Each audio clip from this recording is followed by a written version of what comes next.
Boa noite, graça e paz. Estamos hoje no 85º dia do nosso propósito de leitura bíblica.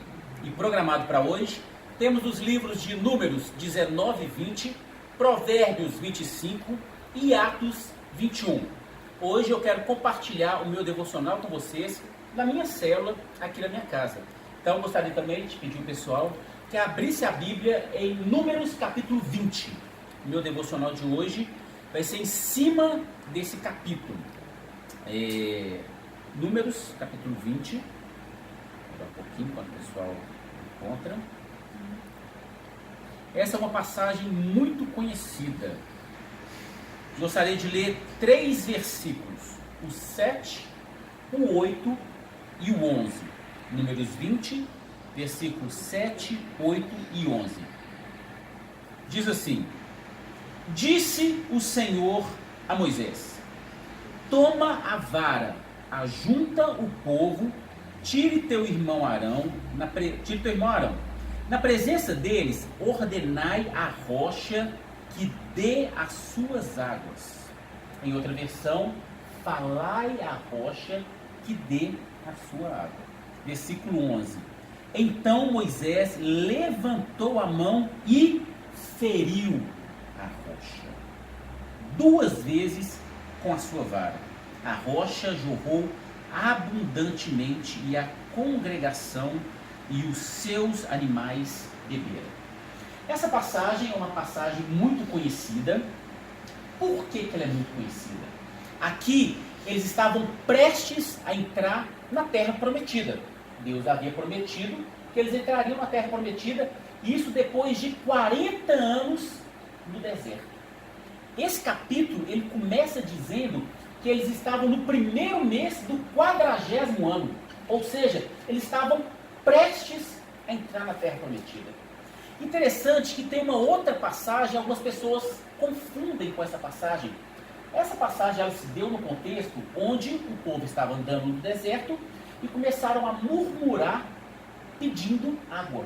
Moisés, estamos com sede, cadê a água? Nós queremos água. Sendo que durante esses 40 anos não faltou nada.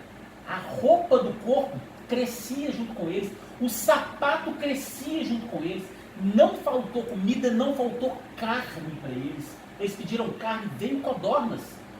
Não faltou sombra durante o dia, não faltou luz nem calor durante a noite, não faltou nada. E eles, pela segunda vez, murmuraram pedindo água. Por que pela segunda vez?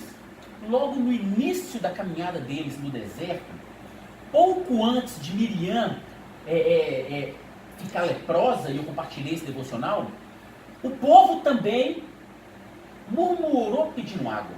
E o que aconteceu? Deus virou para Abraão, isso foi no deserto de Refidim. Em Refidim, Deus virou para Abraão e falou: Abraão, pega a vara e fere a rocha. Na primeira vez, Abraão feriu a rocha e saiu água.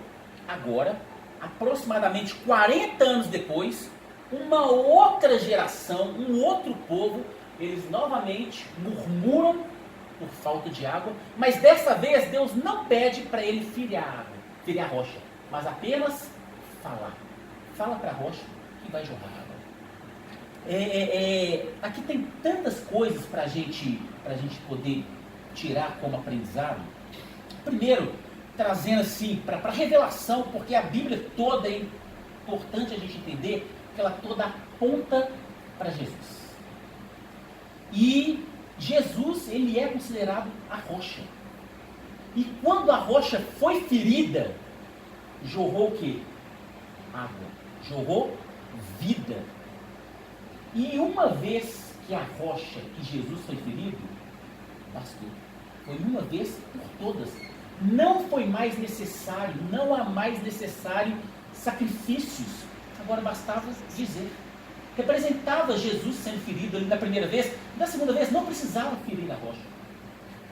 Enfim, trazendo pro literal, o que aconteceu? Moisés desobedeceu uma ordem de Deus. É tão interessante que a gente analisar toda essa passagem, todo o tempo que Moisés estava com o povo no deserto, Deus dava uma direção e em seguida fala assim, e Moisés fez conforme o Senhor falou. E Moisés fez conforme o Senhor falou. A Bíblia, ela faz questão de registrar que Moisés obedecia fielmente toda a direção que Deus dava. E de repente Moisés não fez conforme Deus falou, mas conforme ele achou que deveria ser feito. Por quê? Estresse, raiva, impaciência com o povo. Mesmo sendo considerado o homem mais manso, ele ficou nervoso naquela hora. E na Bíblia fala que Moisés não entrou na terra prometida. E sabe qual foi o motivo por Moisés não ter entrado na terra prometida? Ele ter batido na rocha. Às vezes, eu já me questionei, falei, achei Deus meio injusto com Moisés. Moisés passou por tudo que ele passou, conduziu, aguentou aquele povo na hora de entrar na terra prometida por causa de uma falha. E aí eu estava analisando como que nós somos também. Havia um acordo, uma aliança, uma promessa. A promessa era a terra prometida. Para toda promessa existe condição. Ele quebrou a condição. Qual era a condição? Me obedeça. Mas ele desobedeceu só uma vez, Senhor. E ele perdeu a promessa que ele tanto aguardou. 1% de erro representa 100% de erro. Não é, 1% de erro não é 100% de acerto. Melhor dizendo assim, 1% de erro não significa 100% de acerto. É importante a gente entender que Deus, ele é rico em graça, misericórdia, amor, a ponto de mesmo nós não merecendo, ele continua nos amando e ele também é galardoador. Ele faz questão de nos presentear, mesmo não merecendo, mesmo quebrando as alianças, mesmo não cumprindo a nossa parte do acordo, ele continua nos abençoando, nos guardando, nos dando livramento. Quem sempre quebra o acordo somos nós.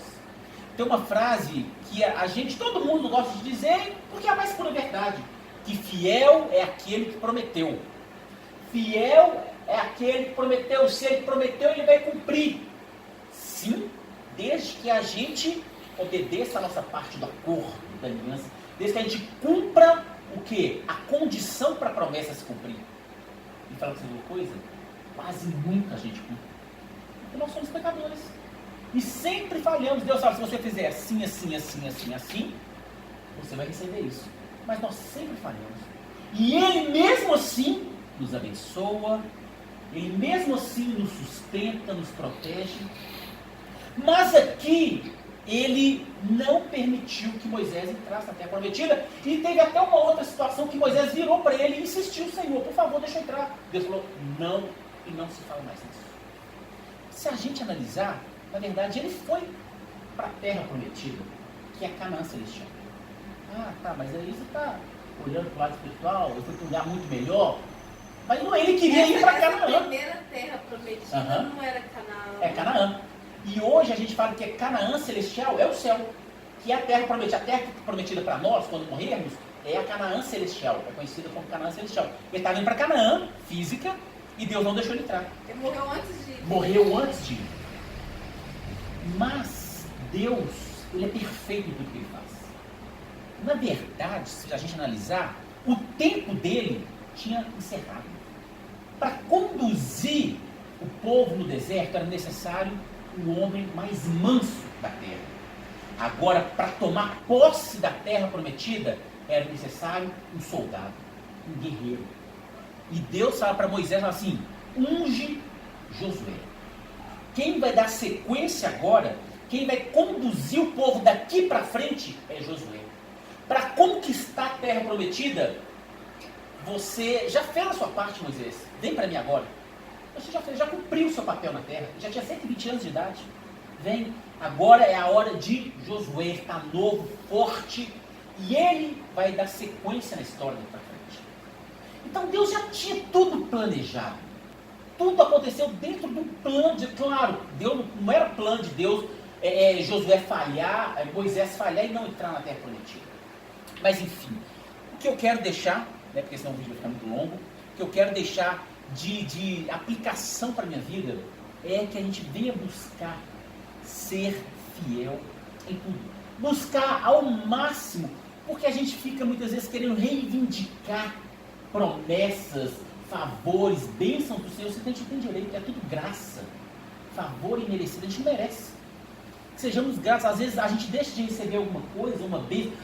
O Senhor prometeu, porque na verdade nós é que falhamos, nós que não cumprimos a nossa parte, nós que não seguimos corretamente o acordo, as condições para a promessa se cumprir. Mas Deus, Ele é sempre fiel e Ele sempre nos surpreende com aquilo que Ele tem para nós. Que Deus te abençoe, vou continuar aqui com a célula e até amanhã, em nome de Jesus.